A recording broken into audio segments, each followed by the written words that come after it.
gipahinomdom ni Kristo nga ang tanang tao tudluan gyud sa Dios. Nya ningon siya, ang mamati sa akong amahan, sa pagtudlo sa akong amahan kaniya, muduol gyud or muari gyud kanako. So di ta magtuo, di ta maghunahuna mga igsoon nga kining atong pagtuos Ginoo, kining atong pagsimba, kining atong pagbinuotan, kining atong pagsunod sa gipahayag diha sa Bible, di ta maghunahuna nga kita maoy hinungdan ani. Sa sinugdanan gidi ay gitudluan kita sa Ginoo. Ang Ginoo mo'y naghunghong nato pinaagi sa Espiritu Santo. Gikono pangutan-ay mong tupad ing naunsay gihonghong ros Ginoo nimo.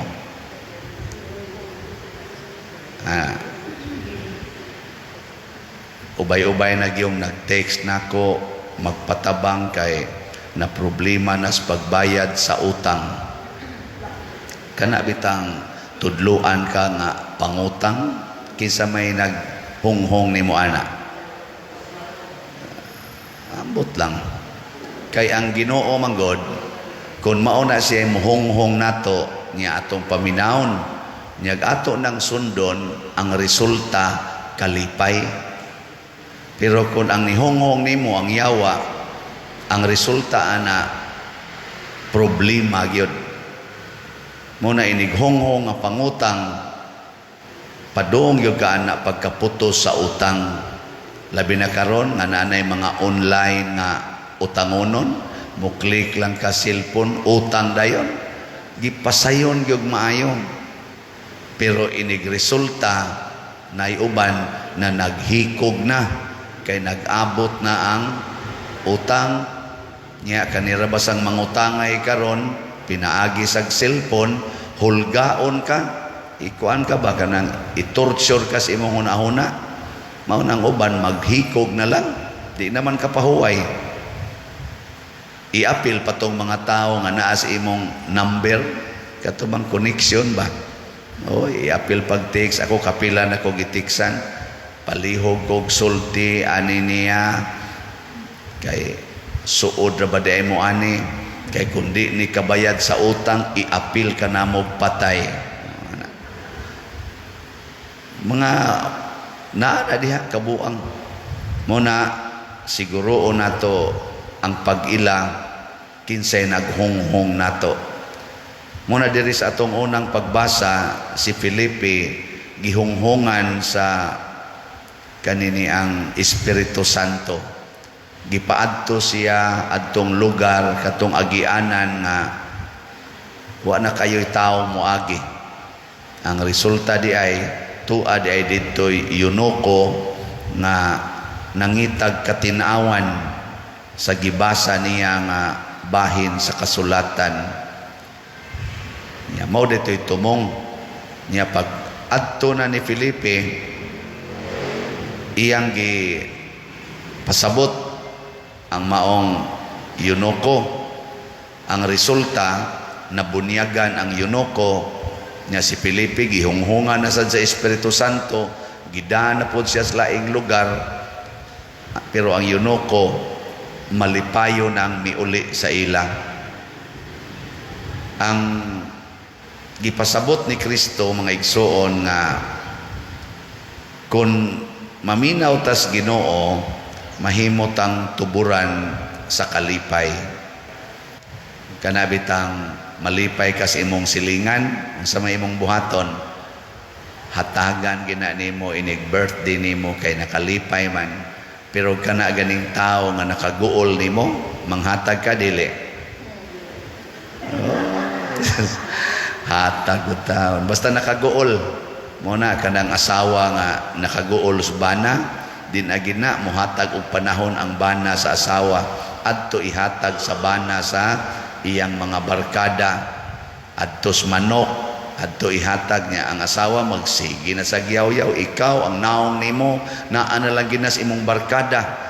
Ingon sa nang bana, ang saganha nimo nga pulos ra man na yaw-yaw imong gihatag nako. Di ba? Nya unsaon man paghatag og higayon sa bana nga makasinati og kalipay, ang una gyung buhaton dili gyud yaw-yawan sa asawa. Di gyud yaw-yawan. Unsaon man alagaran atimanon nga. No. Nawa di ba mo sugod sa nasiyag paduol nimo kay lipay naman. Lipay. Mabta na dinhi nanay daghan na ning mo anhi dinhi. Anhi pas atong parokya ba? Na may daghan manganhi, aka mo gud nganhi man mo ngano man basig nalipay sad mo dinhi. No. Lingi ay mong tupad ing nalipay ka dinhi. Or naniid pa ka. Nalipay ka dinhi. Nalipay gani ka, balik-balik yung kaganha. Muna ang Ginoo nagtudlo nato nga ang atong kinabuhi dili gyud unta nato isalig sa tao. Anha nato isalig sa Ginoo. Unsaon man ang atong pangitaon, ang atong paminawon ug ang atong sundon mao gyud ang Ginoo, dili ang atong kaugalingon. Muna ingos Kristo, ako ang pan nga naghatag og kinabuhi. Nya kanang kinabuhi nga gihisgutan ni Hesus, kalipay ang meaning ana. O usabas mga meaning ba? Kalipay. Mao bitan ang langit gitawag og kinabuhing way katapusan, kay kalipay man nga way katapusan. Ang taong patay unsa may naong kakita na mo patay, nabay patay nga malipayog naong na usahay pero panagsa kayo, pero ang tinuod yung naong patay di gyud malipayon nang patay gyud. Aw ba aw muna nigtan-aw nimo kaluoy ana. Ang tao sad nga magulanon ang naong sad niya murag patay. Ano bang di mo smile, dili gaan, dili maghatag og inspiration. Gikano katapusang lingi sa imong tupad ing na-inspired ka sa akong naong. Ang tan-a siya ba ing na akong naong ba naka-inspired ba nimo? So kamong mga asawa di na mo ka-inspired sa inyong bana, kamong mga bana di na mo ka-inspired sa inyong asawa, kamong mga ginikanan din amo ka-inspired sa inyong mga anak, kamusang mga anak din amo ka-inspired sa inyong ginikanan, mga matay gyud mo. Oh, mamawa ba ang kalipay? Nya unsaon man pag-inspired sama ni Felipe, iya gyung gitudluan ang yunoko bahin ni Kristo. Way laing inspiration, dili ang atong kaugalingon mo'y inspiration sa atong isig katao, tagai siya og Ginoo. Nya unsaon paghatag sa Ginoo ngadto sa ato isig katao, atong alagaran, atong atimanon, atong pasabton sa kahulugan sa kinabuhi ni Kristo. Nya unsa may kinabuhi ni Kristo, nagantos og nagpakamatay para nato. Nabitay mangutana nako, pader, wa na kay pag-antos karon, nako porting daghana. Di na nako masukod ang pag-antos, ibabaw, ilawom, kilid, ana, dapas luyo, dapas atubangan. Siya, relax lagi kay ka. Nako ako namang gikalipay ang akong pag-antos. Kana bang mo desisyon ka nga mauna ni ang akong kinabuhi. Nya ako na ning himuong murag official business ang pag-antos.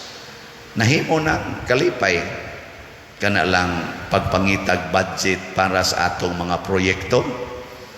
nakasuway na mo anak ka na mangita kag budget para ipa-eskwela sa imong anak. Sus, makutkot nimo ang dili katol. Ako sa zauna nagatiman pug kog pamilya, breadwinner ko, akong papa paralyzed, akong maguwang paralyzed, naanad na pud ko anang pagpangitag budget, pero wa gyud ko maratol nganuman ako na nang gigakos ang pag-antos. Kay hasta gani akong naong antosono na mandaan. Sugdan ako, akong naong. Relax na ko sa akong naong. Nya, human, ang akong, kining akong pagkatao, daghan kay apan, daghan kaayog mga undesirable nga mga kinaiya. Ako sang gidawat, antuson tani, naiusahay mainsultuhan ko, naiusahay malibak ko, tungod sa akong mga kahuyangan, usahay, biyaan ko sa mga tao nga, ga-expect unta ko nga mo kuan ako, mo suporta, biyaan, nya na unta tay maayo unta nga kana ganing kahimtang, mo kalitlag kawagtang, kay transfer sa laing mga pamaagi, antos, punaan pa aning pag-anto sa tanang parokyano nga ari ihanok nako, way bugas, way dayapir, way gatas, hasta pa gani ang pagbayad sa ilang utang, hasta pa ning pagbiya sa kabit, umban pa diya. Ako naman sa noy hanukan, dili sayo noy, ang inana. Pero pagkatamis di ay pag-antos, basta ato ng ilhon nga maoni ang gibuhat ni Kristo. Awa na, ma-relax na ka, ika-relax na, sige na lang tagbaligyag sila. Awa na, okay kayo. Or unsa pa'y itudlo sa Ginoo, ang nakanindot ka na bitang mura na ta ni Felipe, nga dipindi na lang ba, asa ta dadong sa Ginoo. Kana gyud pinakanindot, kanang mahimo na bitaw kang alagad sa Ginoo. Relax gyud kay taana. Di na ka mag-alagad sa imong gusto. Kaya kaning atong gusto mo ingon dayon ni pagpalit og sakyanan, pagpalit og yuta, pagtukod og balay para imo, tiguma imong kwarta, padaghana imong kwarta, kinahanglan di jud ka masakit, kinahanglan di jud ka ma-failure, kinahanglan di jud ka mabati. Mao man ay demand sa atong kaugalingon. Sus og ato nang kuhaon tanan, mas stress ka. Pero ang Ginoo mo'y nagmando na to, mingon ang Ginoo, sagdilag mamatay, basta buutan, sagdilag masakit, basta Diyos nun, sagdilag sawayon, basta sige lang kang higugma. Ano? Yung kakaning nakasa, sagdilag budhian, pasailua lang. Ano? Yan sa'yo resulta. Mugaan din imong naong. Mugaan ba? O na, pagaanan na ng inyong naong. Sunda ang Ginoo. Sama ni San Vicente Ferrer, wa siya'y laing pangandoy, kung dili ang pagsunod sa Ginoo. Ang resulta, nakahatag siyag dako kaing kalipay ngadto sa katawhan. Ug mao nay atong pangandoyon nga kung mahuman ning pista, mahimo untang kalipay ang atong kinabuhi ngadto sa uban. Manindog ta.